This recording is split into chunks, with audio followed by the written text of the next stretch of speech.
네, 감사합니다.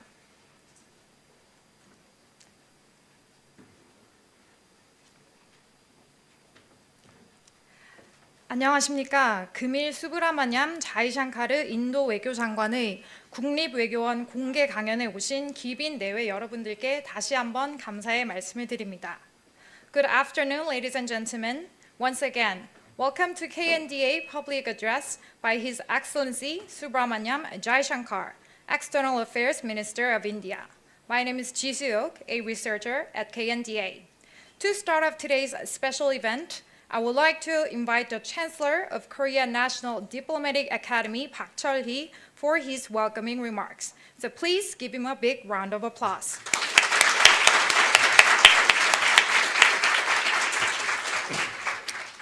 Good afternoon, everyone. Dear Honorable External Affairs Minister of India, Dr. Jaishankar, distinguished guests, ladies and gentlemen. First of all, let me express our warmest welcome to India's External Affairs Minister Jaishankar, who graciously joined us as a distinguished guest speaker at the Korea National Diplomatic Academy today. It is indeed a remarkable privilege that Dr. Jaishankar has made time in his demanding schedule in Korea to visit the KNDA for a public address. India's significant role in the international community is undeniable, and Foreign Minister Jaishankar is widely recognized as a leading architect and respected practitioner who is implementing India's grand strategy. The remarkable rise of India is widely acknowledged, with the countries worldwide recognizing India's growing influence in every corner of the world. In its pursuit of becoming a global power, India hosted the G20 summit meeting in 2023. India is unquestionably a key member of the Quad alongside the United States, Japan, and Australia. The concept of a free, open, inclusive Indo-Pacific is founded on the conception that India stands as a crucial partner in addressing both regional and global issues. Additionally, India has formed a grouping known as the I2U2 with Israel, the United States, UAE, and India has joined initiatives such as IMEC, India, Middle East, Europe Economic Corridor.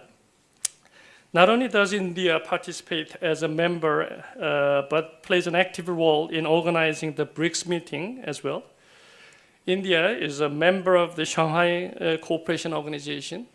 Moreover, acting as a bridge between global North and South, India is highly regarded as by the countries in the global South as a very reliable partner for collaboration. Thus, due to the aforementioned reasons, I'm convinced that India's diplomatic endeavors are truly comprehensive, flexible, and wide-ranging. I particularly appreciate the conceptual differentiation proposed by the Foreign Minister Jaishankar, highlighting that India is a non-Western country, yet not anti-Western country. This enables India to maintain flexibility in foreign policy approach. I have a strong admiration for India's pragmatic way of managing external affairs rather than adhering rigidly to ideological preferences. Similar to India, the government of South Korean President Yoon Suk-yeol is also trying to overcome lingering assumptions and anxieties from the past. Instead of becoming excessively entangled into Korean Peninsula issues, the Yoon government aims to transcend them and engage with the broader international community with a practical mindset. Under the banner of a global pivotal diplomacy, South Korea aspires to position itself as a significant global player as well as a pivotal actor in advancing freedom, peace, and prosperity across the world.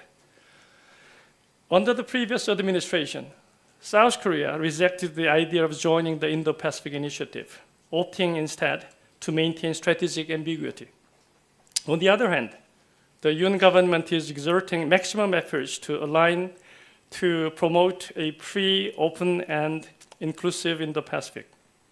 Also, the Yun government is fully committed to making due contributions to the global South, aimed at enhancing the quality of life, improving governance system, and facilitating capacity building for their people. As both India and South Korea pursue foreign policies grounded in realism and pragmatism, this leads to several commonalities between the two countries. The shared diplomatic principles and directions between India and South Korea brings us together as close and friendly partners in addressing a broad spectrum of international and regional issues. Furthermore, bilateral ties between India and South Korea can be upgraded across multiple domains through the adoption of common strategies, alignment of shared interest, and the coordination of the policies. There is no doubt that the External Affairs Minister Jaishankar consistently occupies a central role in India's grand strategic endeavors and the sophisticated diplomatic undertaking. Foreign Minister Jaishankar is renowned not only as a strategic thinker and experienced architect of strategies, but also as a best-selling author and eloquent speaker on comprehensive international issues within the global diplomatic community. That is why I am genuinely delighted to have him here today at the KNDA. In a moment, the External Affairs Minister Jaishankar will deliver a special public address titled Broadening Horizons, India-Korea Partnership in the Indo-Pacific. So without further ado, please welcome the Honorable External Affairs Minister of India, Dr. Jaishankar. Please.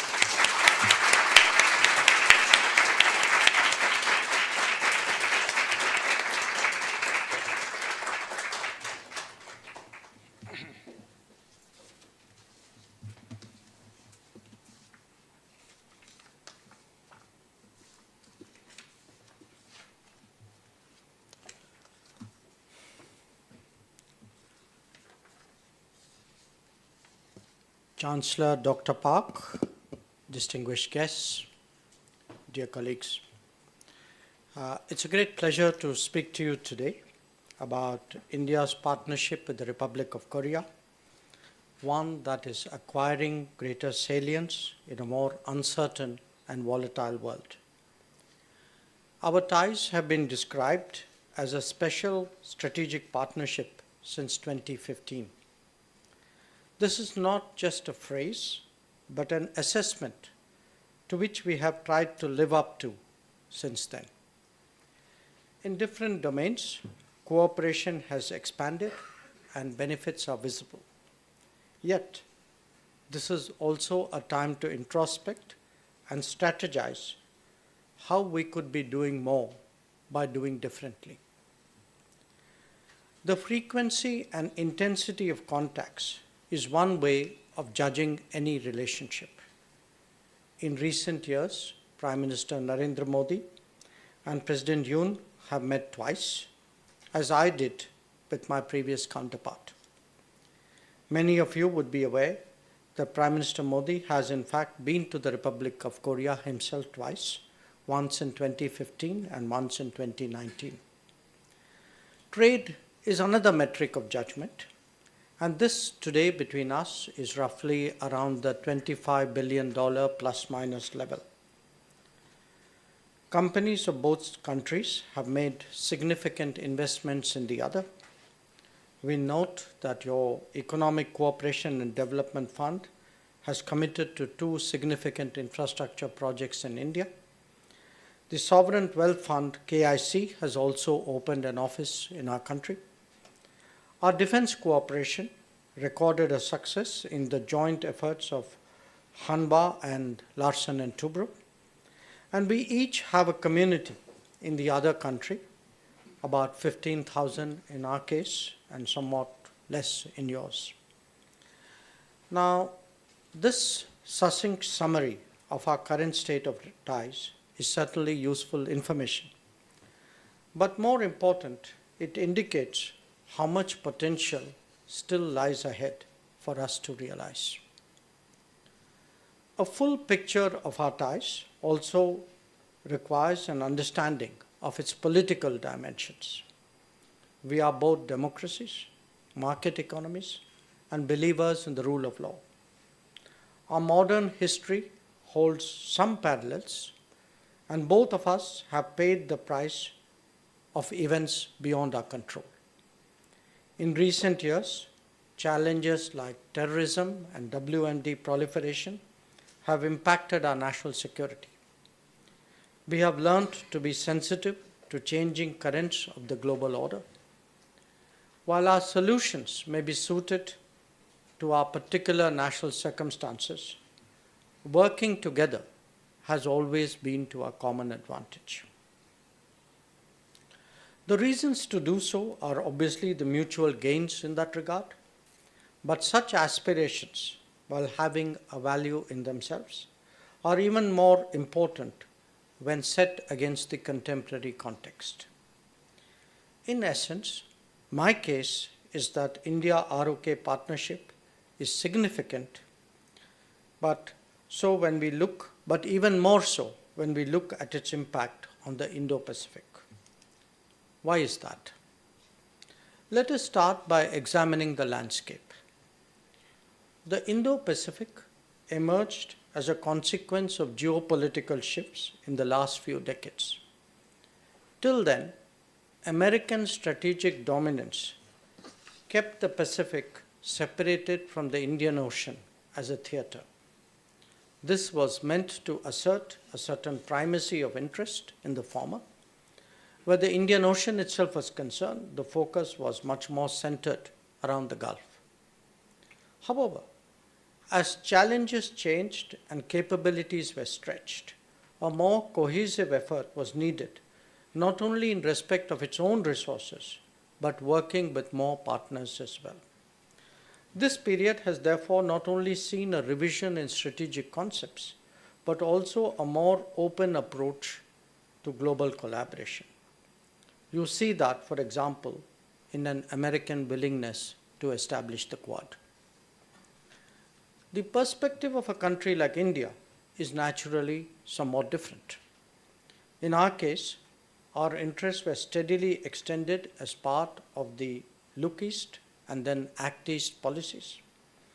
The consolidation of ties with ASEAN and a strong grounding in the East Asia Summit architecture allowed us to explore ground further beyond.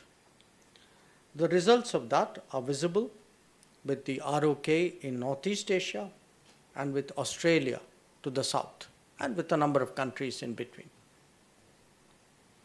India's stakes in terms of trade, investments, services, resources, logistics, and technology in the Indo-Pacific are growing by the day. Ensuring the stability, safety, and security of this region is therefore vital for us. We have an obligation to the global commons, just as we have a duty to do global good.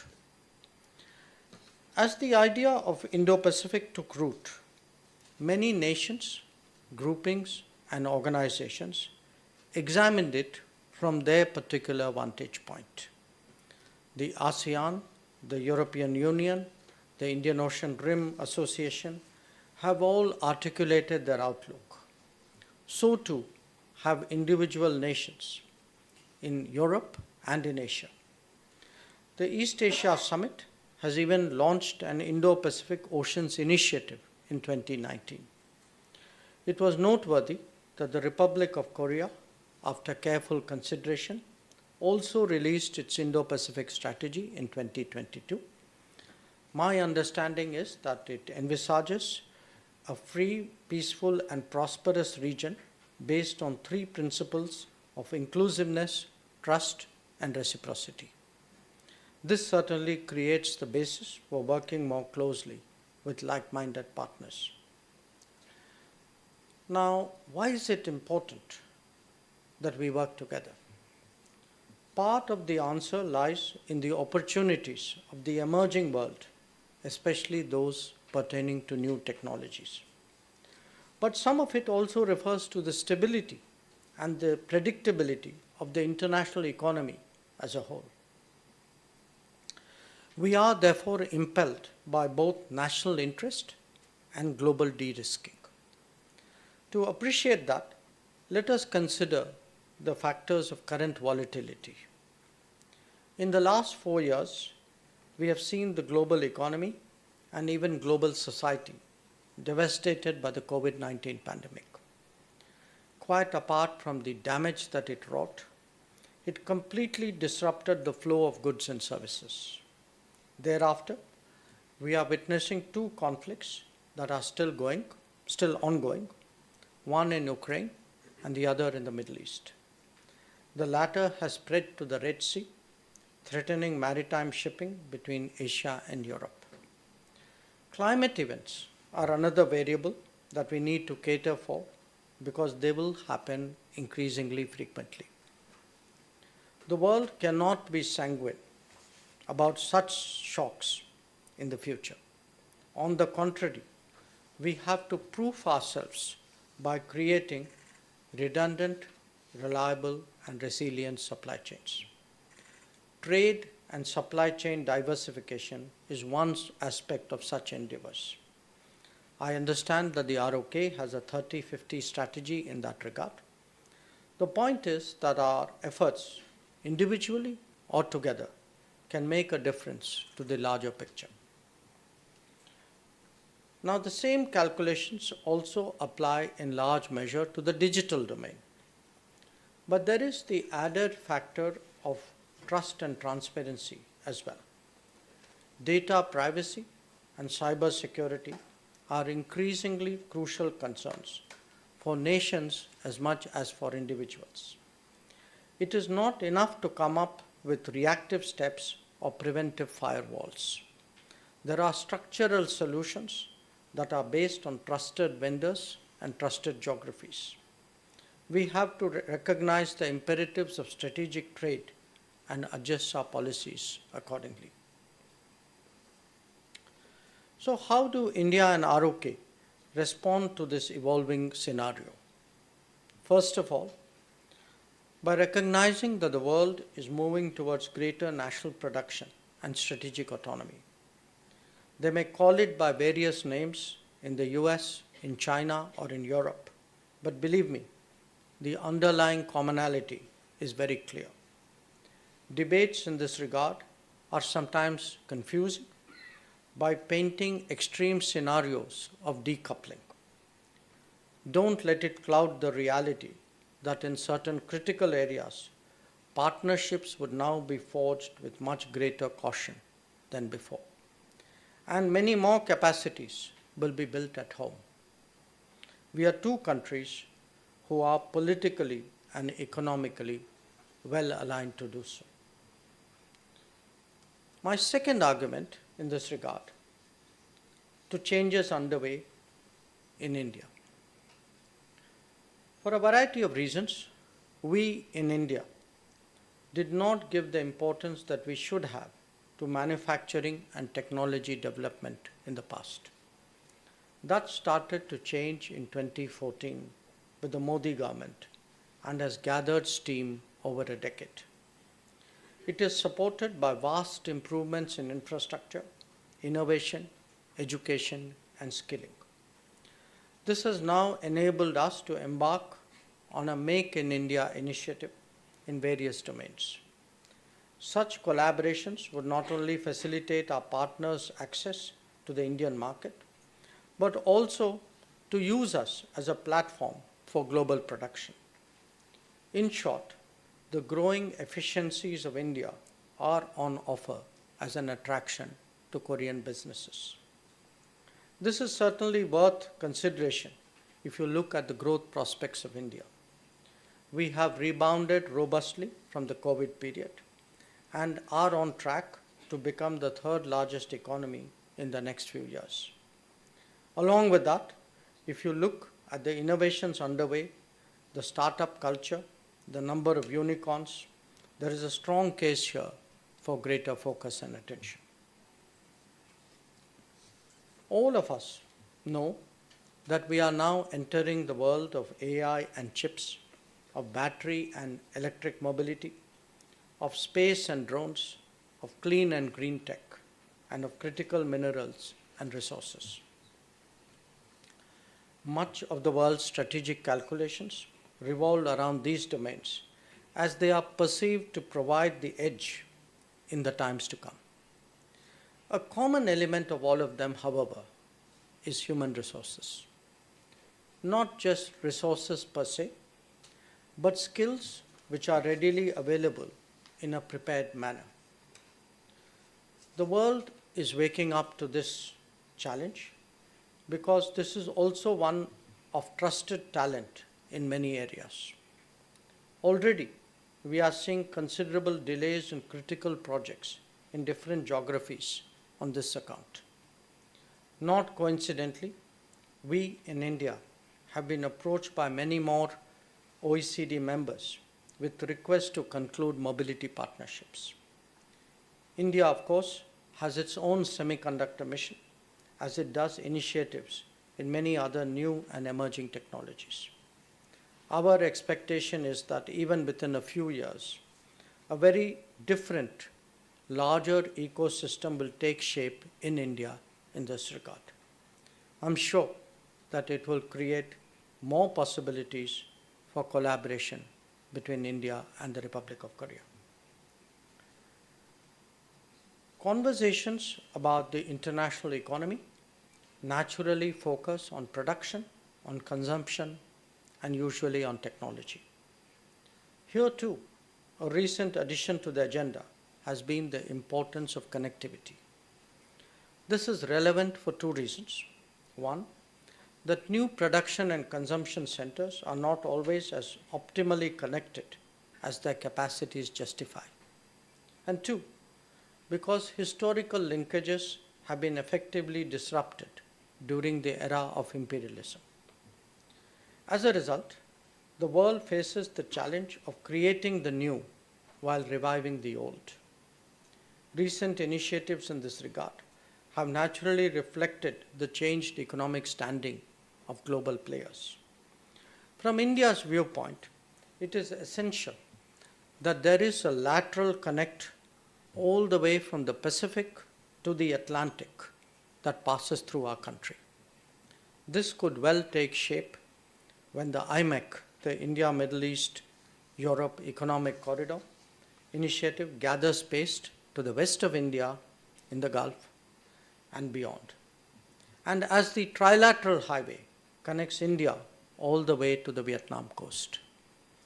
A very different but also intriguing possibility is the opening of the polar route from Asia to Europe. The Chennai-Vladivostok corridor is an effort to explore that option.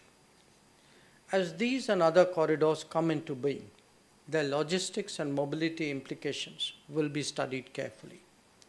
I believe that this too can have a beneficial impact on our bilateral cooperation.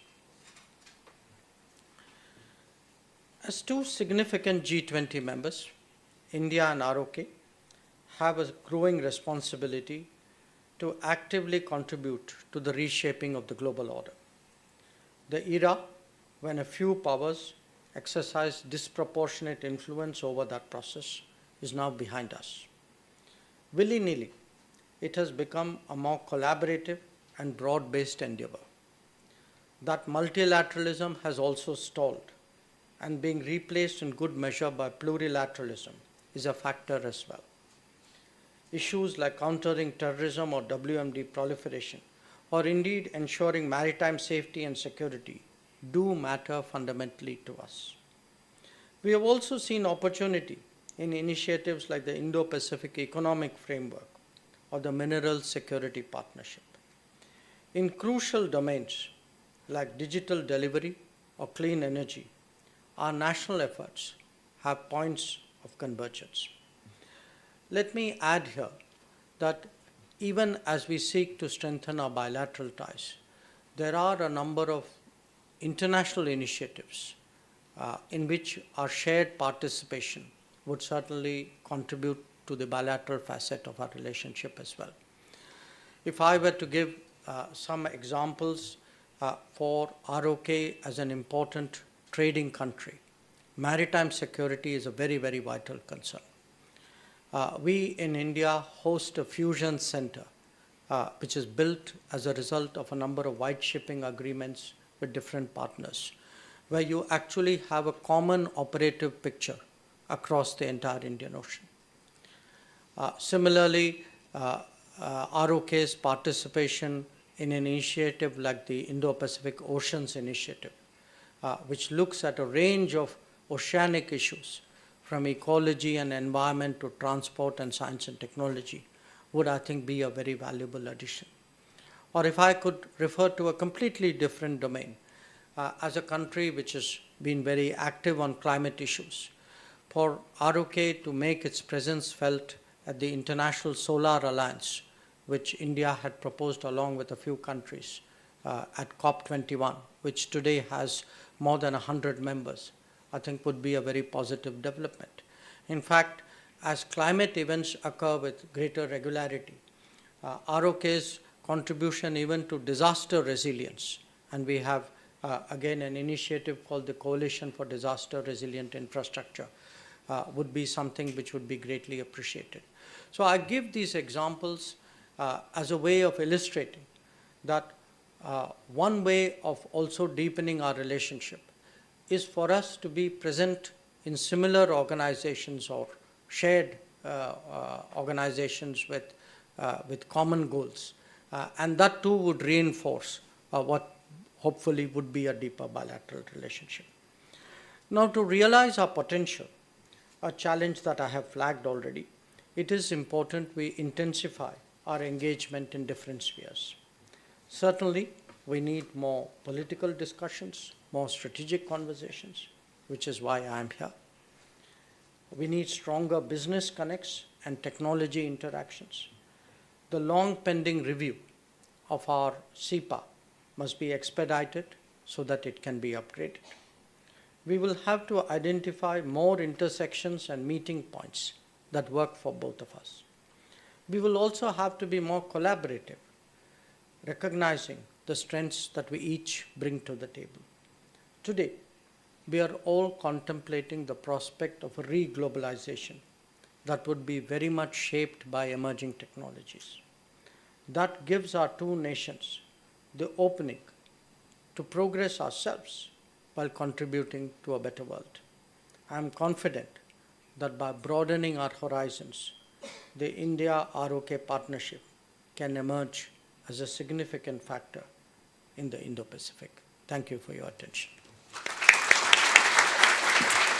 Thank you, Minister.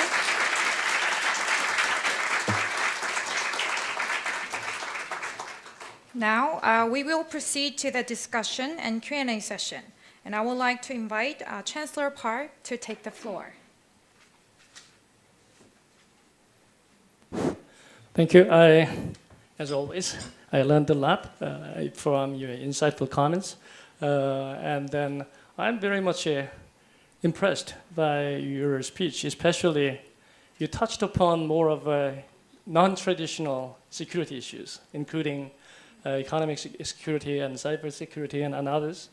Also talked more about, of course, today's topic is more about the bilateral enhancement of the relationship, but touching upon all the regional and global issues, which is a kind of opening a new horizon between the two countries.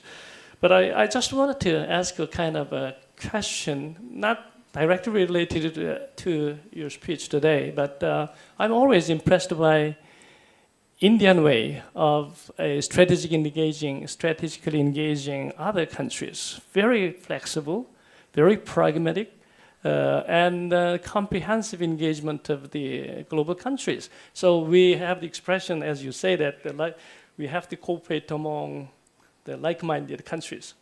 But we in the world we have some countries of different minded countries. But still, if I look at the Indian practice, you have a very flexible engagement of not only the United States and Western countries, but also the Russia and then the Global South and then the Southeast Asian countries and Middle East. So what is the secret? How can you manage all this, the diplomatic affairs very flexibly like that?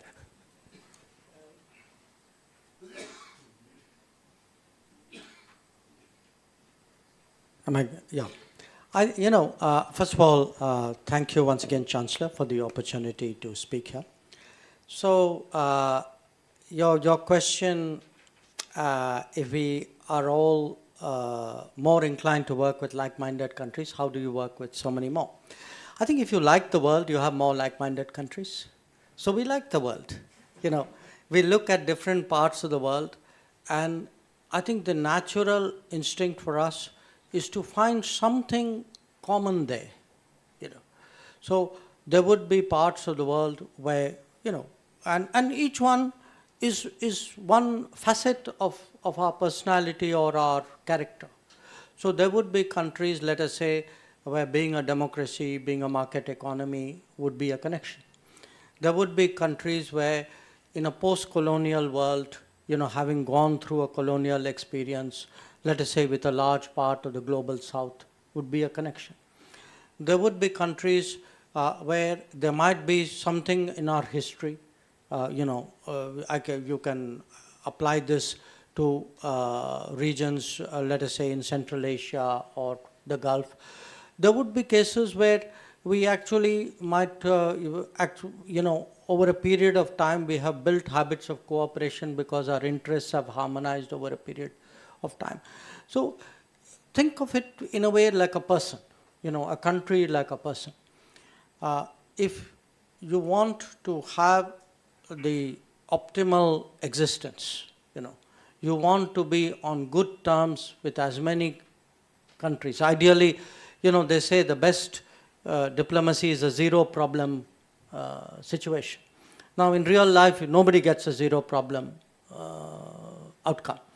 But if you can minimize the number of problems, you can find more and more points of commonality with countries. And if you take very, I would say, measured and balanced positions, then what you do is you can make your position known, but in a way in which you have also kept further options open. So it's a you can say it's a kind of an attitude or a way of doing things. So my Prime Minister today, he tells us, our objective is to have us as we have a term in our own language called Vishwamitra, being a friend of the world.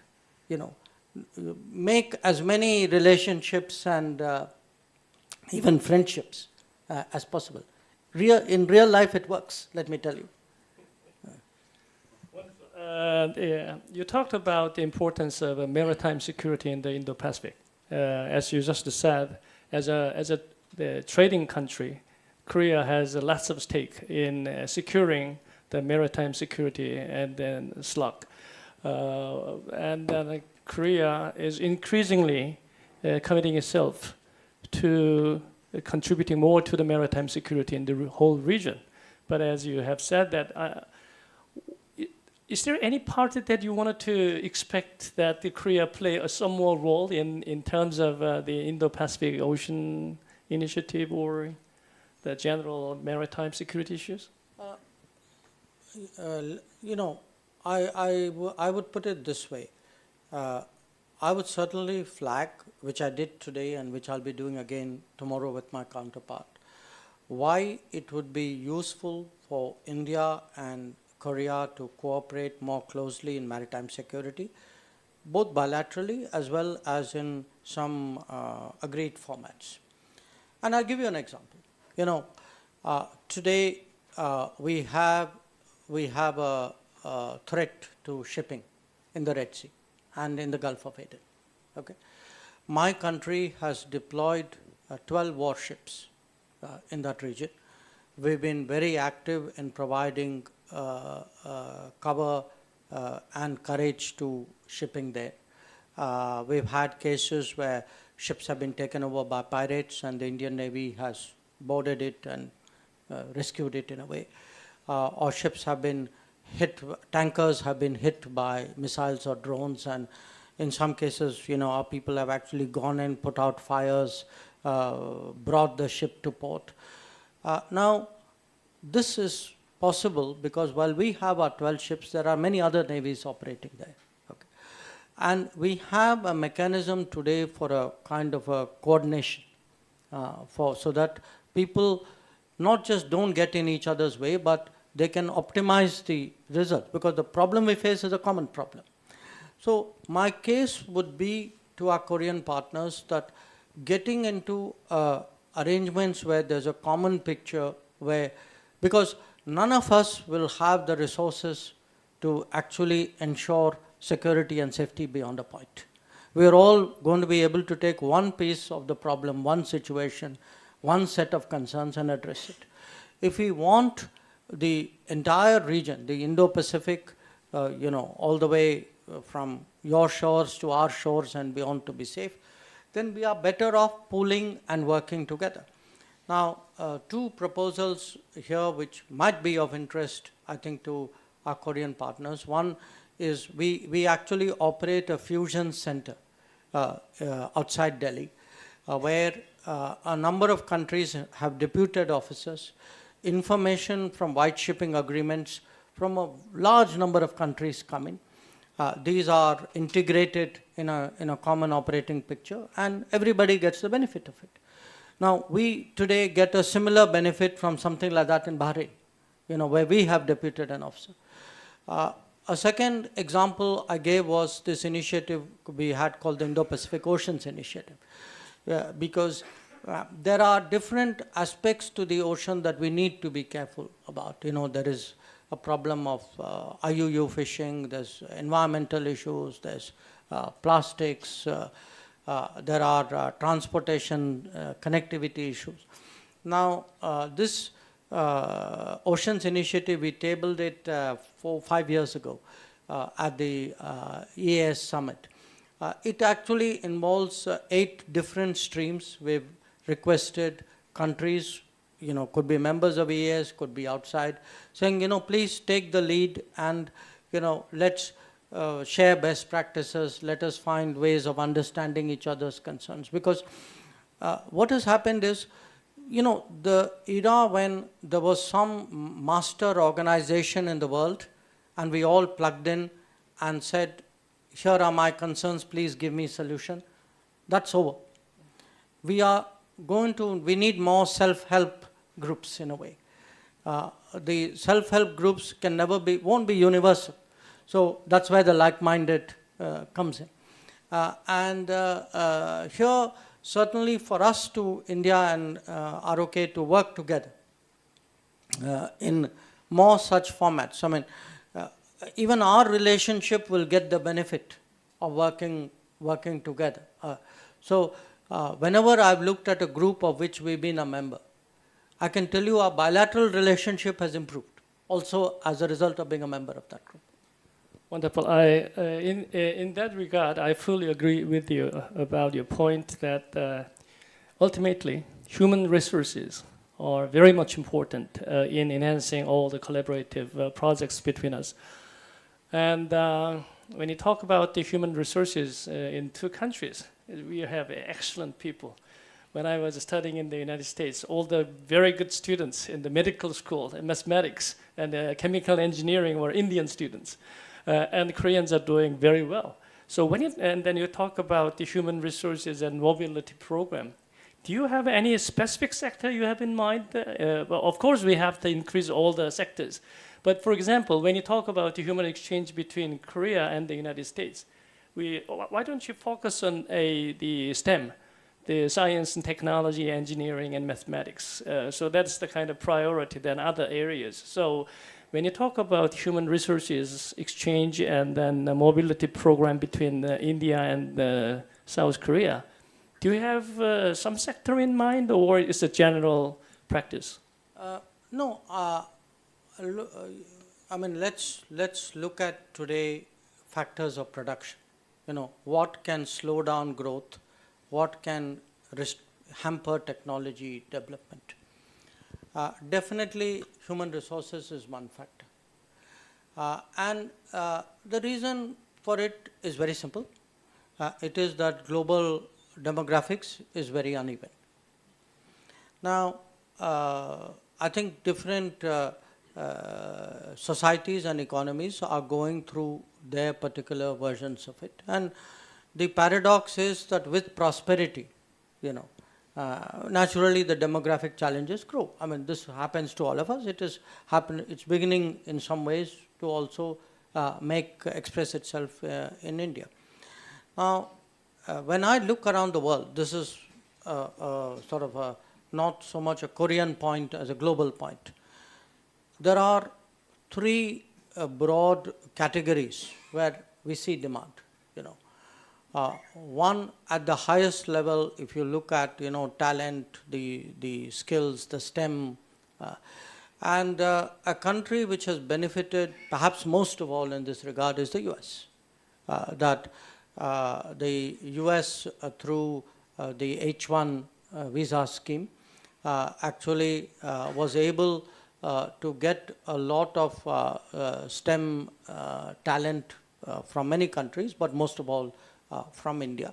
And this has been very, very critical to the competitiveness and to the technological advancement of the United States. Now, this was more an American issue, but is now becoming more a global issue. I see in Europe today that the same STEM demand, which was so strong in the US, is now growing in Europe.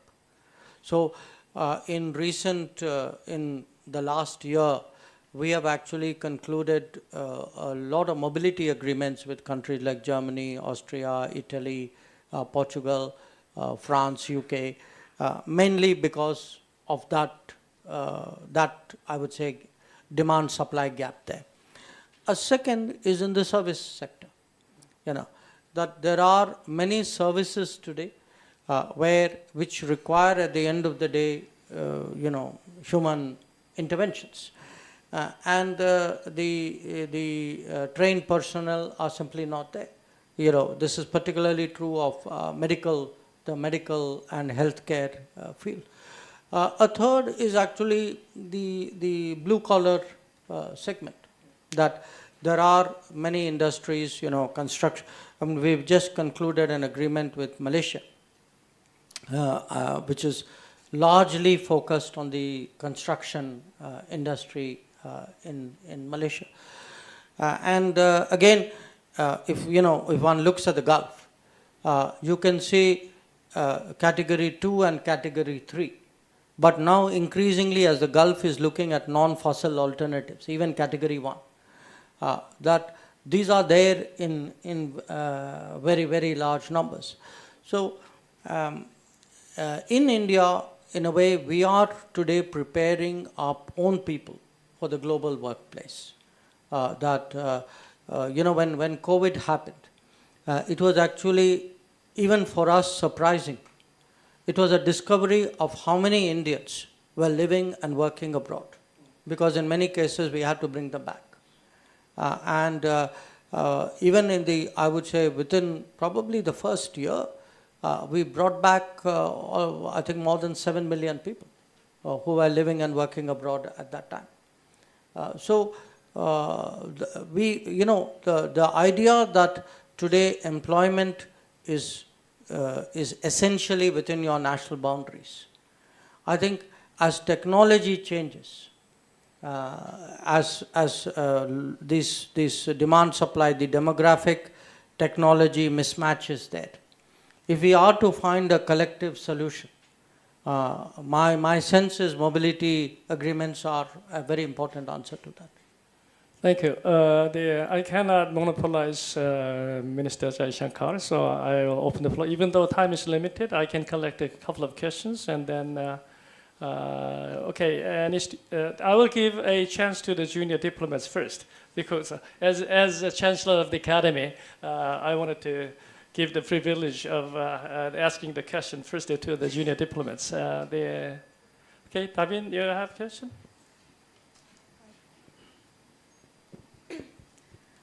Thank you, Mr. Foreign Minister, for the great insights shared today. I feel very honored to be here. My name is Davin Choi, a diplomatic candidate in Korean National Diplomatic Academy. So I have one question to ask. In the current era where economic security is important, what do you think is the key economic security issue that India and Korea should prioritize for cooperation in areas such as global supply chains, digital economy, or advanced technology? And furthermore, who do you think are the countries beyond India and Korea that we should collaborate together in that area? Thank you. If you don't mind, let me collect a few questions. Who else? All right. Okay, Hyunjin, you have a question?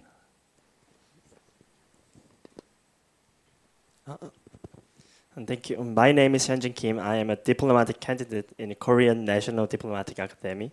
I appreciate your insightful lecture, Mr. External Affairs Minister. I have a question regarding India's foreign policy.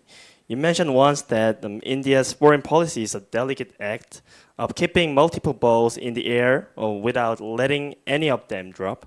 This seems to be an excellent metaphor for India's approach to issue-based alliance in diplomacy. Given the current global uncertainties with challenges like COVID-19 and various disputes, do you believe India should continue its traditional approach of loose alliance in diplomacy? Or do you think India should strive to form strong alliance to enhance its international standing? Thank you. Okay, let me give final chance to Professor Han, who contributed a lot to the betterment of the relationship between Korea and India. So I cannot, please.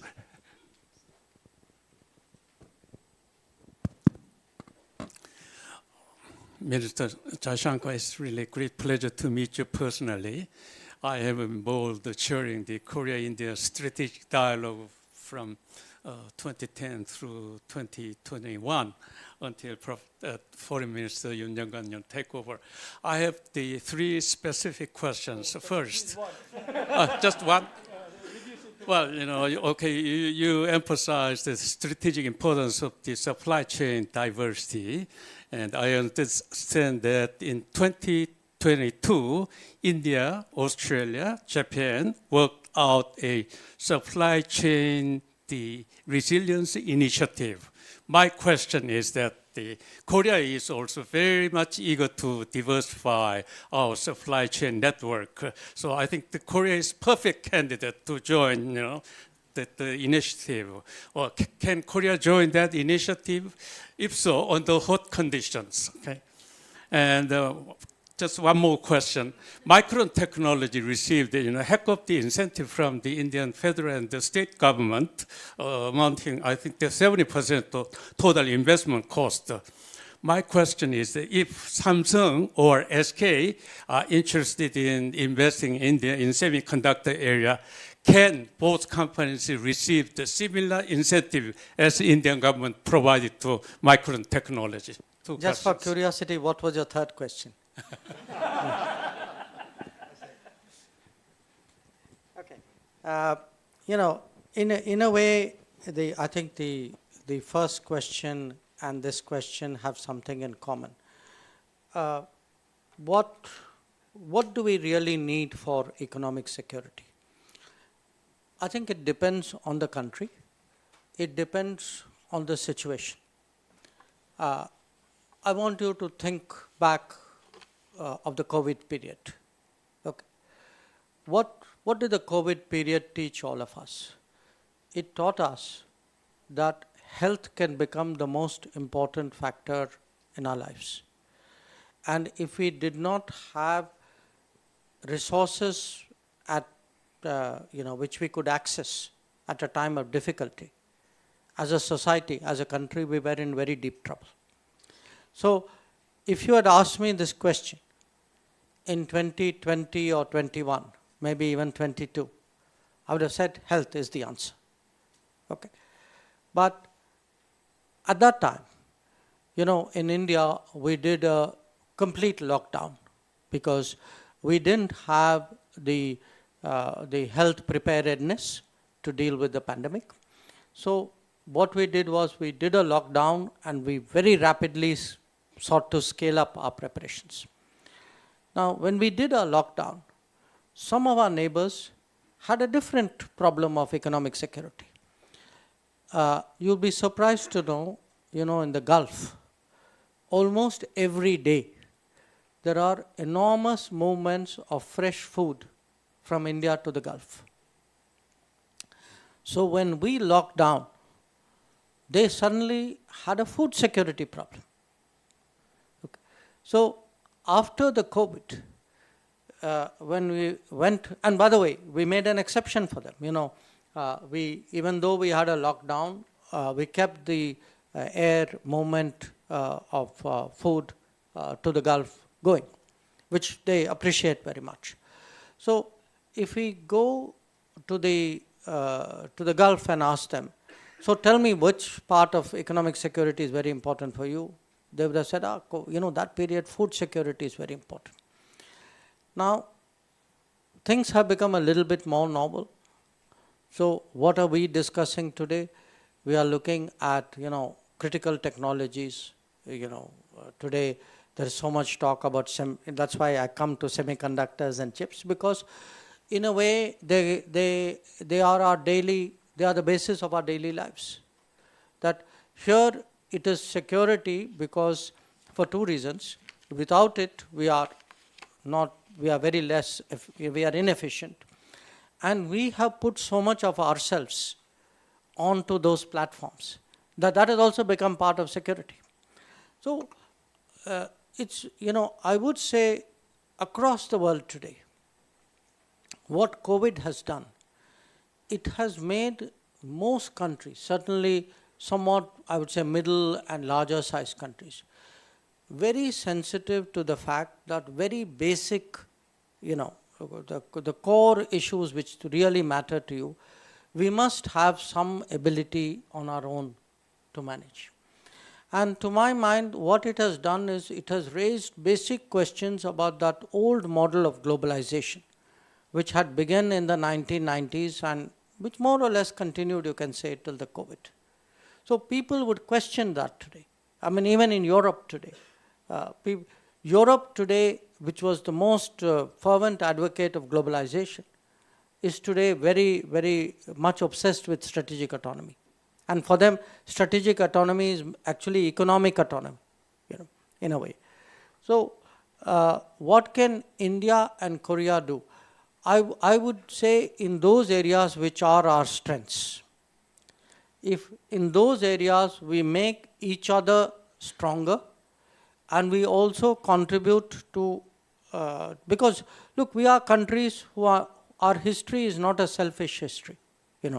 We have always, whatever we could do for the rest of the world, we have tried to do. So if to the extent we can work together and our contribution individually and as a partnership, we can do to the world, I think it would make a difference. And here, this range of new technologies, because Korea is very much regarded as a leader in many of these areas. I mean, it could be chips, it could be bio, it could be renewables, it could be nuclear. I mean, you look at everything you are good at. We look at things where we feel we are good at, where we have something, different to bring to the table. I think that to me is where I see, somebody says, okay, next 10 years, lay out a vision of our relationship. To me, those intersections, those partnerships are very much the future. So with that, I'll jump to the third question, because it's a very good example that I think what the professor was referring to was a project by this company called Micron. I think there's a Korean company called Semtech involved in the plant as well. And the answer, Professor, is that we have a scheme called production-linked incentives. So in certain designated areas, if foreign companies are making, or in fact companies, even domestic ones, are making new investment which will significantly raise national capacities, then they are entitled to incentives. So the project in question got those. This is each one is approved individually, but there is a industry. I mean, it is. We didn't make a policy for Micron. We made a policy for the sector. So if somebody else qualifies in that sector, in fact, last week we just approved a fab, a semiconductor fab between one of our Indian companies along with a Taiwanese company. So they had a collaboration, very close, the same state where Micron is setting up a factory. And a lot of the incentives are applicable to that as well. So our hope is very much that, in terms of, this is all part of increasing manufacturing and I would say national capabilities in India, obviously because it's in our interest, but also because we think today that the world, it is very risky, dangerous for the world if production is too concentrated. If production is located in only a few geographies, however good or bad, I'm making no judgment on the geography, but it's a risk which any of us would take, that would take, which we would counter. You don't want too many assets, too much production, too much dependence on a narrow source. So that is a big lesson from the COVID, how to de-risk the global economy. And I would put that as different from what may happen in a competition between countries. That's a different dynamic. This is a common dynamic in which 200 countries of the world have a similar interest. The other question, this delicate act that you spoke about, I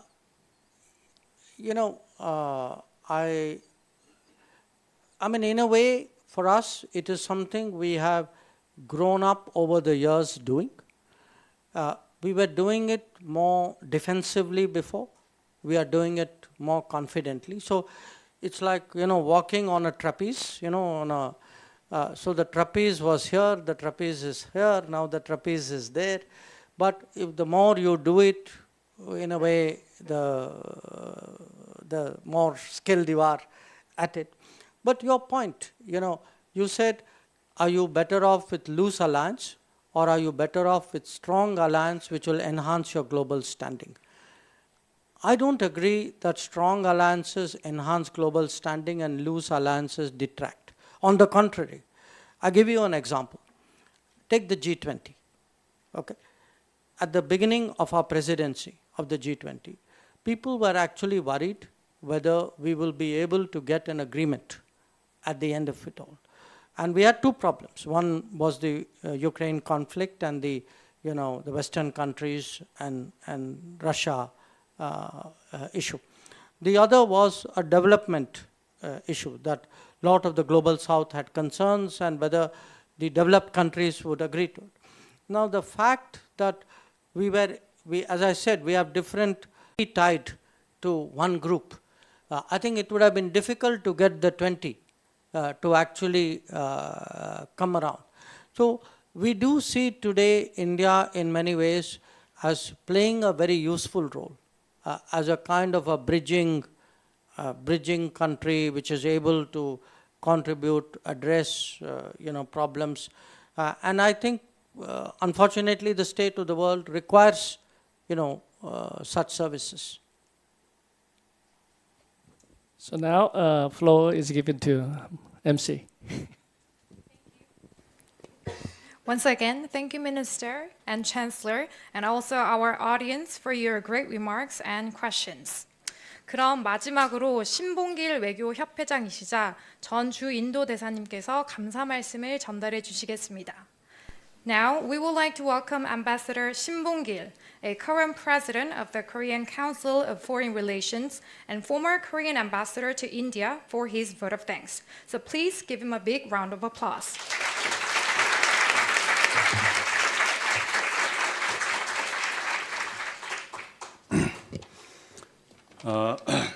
First of all, I would like to thank Dr. Jaishankar for delivering such an insightful speech on India-Korea partnership in the Indo-Pacific. Dr. Jaishankar has served his country almost 4 decades as a professional diplomat and is well known as the great thinker and also a visionary strategist. Also, his father was such an important, famous strategist. Everyone knows, which is a very rare quality for a diplomat with bureaucratic background. As it was, I had an honor to serve as a Korean ambassador to India during his term as both as a foreign secretary and also Tata president of global affairs and external minister. I and my wife had a real honor to have a great relationship with him and his wife, Kyoko. After ending my term in July 2021, I returned back to Korea with this book, The India Way. It's Dr. Bakchari also mentioned about this. Actually, whenever I write articles and also make speeches on India, then usually I quoted a lot from this book. See, all the important terms like multi-alignment, also somebody said issue-based alliance, all are here in this book. This became a bestseller. I recommend you to buy some and present it to the aspiring diplomats. Your Excellency came to Seoul at the right time and right place. Currently, the whole world faces many difficult and complicated issues, and Korean Peninsula is no exception. Your thought and perspectives have provided valuable insights and given us a broader understanding of the opportunities and challenges that lie ahead for our 2 countries and the world. Thank you again for your valuable contribution and also for gracing us with your presence. In closing, I also would like to thank Korean National Diplomatic Academy and the Chancellor Dr. Bakchari, Professor Cheung-gi, and also Ambassador Kumar for organizing this event so successfully. My compliments also goes to all the participants here, including the aspiring diplomats, and also my colleagues who are already retired from the active diplomacy. Thank you very much. Thank you, Ambassador.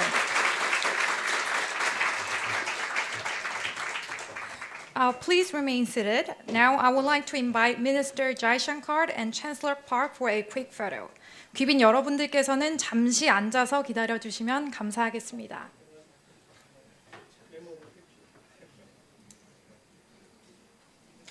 We kindly ask all invited guests to please remain seated until the minister leaves the venue.